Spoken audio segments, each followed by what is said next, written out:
ግንባታው ከተጀመረ 6 ወራት ያስቆጠረው የቢሾፍቱ ዓለም አቀፍ አውሮፕላን ማረፊያ ግንባታ ያለማቋረጥ ቀንና ሌሊት እየተካሄደ ነው ተብሏል። ጠቅላይ ሚኒስትር አብይ አህመድ ዛሬ የፕሮጀክቱን ግንባታ ከጎበኙት በኋላ በሰጡት ማብራሪያ ግንባታው በተያዘለት ጊዜ ይጠናቀቃል ብለዋል። ኤርሚያስ በጋሻው ዝርዝር አለው።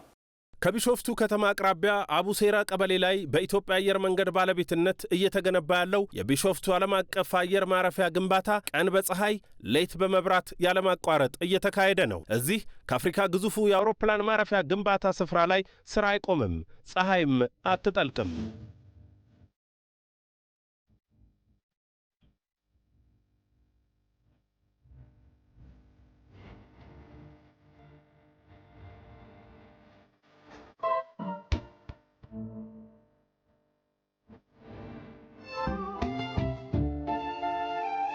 ከጽህፈት ቤታቸው የተገኘው መረጃ እንደሚያሳየው ጠቅላይ ሚኒስትር አብይ አህመድ ከክልሎች ርዕሳነ መስተዳድሮችና ከካቢኔ አባላቶቻቸው ጋር ዛሬ የግንባታውን ሂደት ጎብኝተው ነበር። ጠቅላይ ሚኒስትሩ ፕሮጀክቱ በሁሉም መለኪያ በኢትዮጵያ ትልቁ ፕሮጀክት እንደሆነ ተናግረዋል። እርግጥ ነው በኢትዮጵያ ታሪክ 12 ቢሊዮን ዶላር የተመደበለት ፕሮጀክት ኖሮ አያውቅም። ከጉብኝቱ በኋላ በሰጡት ማብራሪያ ተከታዮቹን መረጃዎችም ሰጥተዋል። ትንሽ ከተማ ማለት ነው። እንቅስቃሴው በ30 ኪሎ ሜትር ራዲየስ ውስጥ ነው ይሄ ስራ የሚሰራው።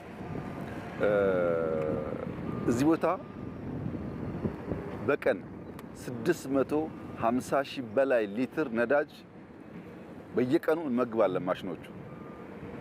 በ10 ቀን ውስጥ ከ6.5 እስከ 7 ሚሊዮን ሊትር ነዳጅ ለዚህ ቦታ ብቻ ይቀርባል። ነዳጁን ማቅረብ፣ ማሽነሪ ማቅረብ፣ መኪናዎች ማቅረብ፣ ይሄን መኪና መተማመስ ማኔጅ ማድረግ ደግሞ ሲስተም ይፈልጋል። ቅድም እንዳያችሁት ከሲቹዌሽን ሩም ቨርቹዋሊ በድሮንስ እያንዳንዱ መኪና እንቅስቃሴው ኮንትሮል ይደረጋል። እያንዳንዱ ድሮን የሚንቀሳቀሱ መኪናዎች ብቻ ሳይሆኑ አንደኛው መኪና ከየት ተነስቶ የት እንደሚቆም ስንት አፈር እንደሚሞላ በቀን ምን ያክል እንደተሞላ ሁሉ ኢሜጅ እየወሰዱ ያን እያስተሳሰሩ ሪፖርት ያቀርባሉ።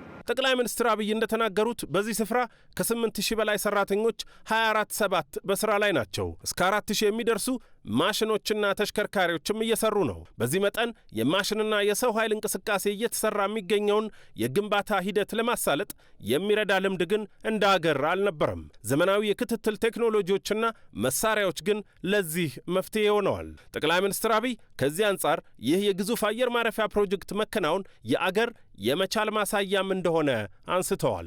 ይሄ ኤርፖርት ከዚህ ቀደም እንደነበረው ፕሮጀክት አይደለም። በከፍተኛ ክትትል የሚመራ ነው። ባልነው ጊዜ እንጨርሰዋለን። የሚገጥሙ ፈተናዎች በጣም ብዙ ናቸው።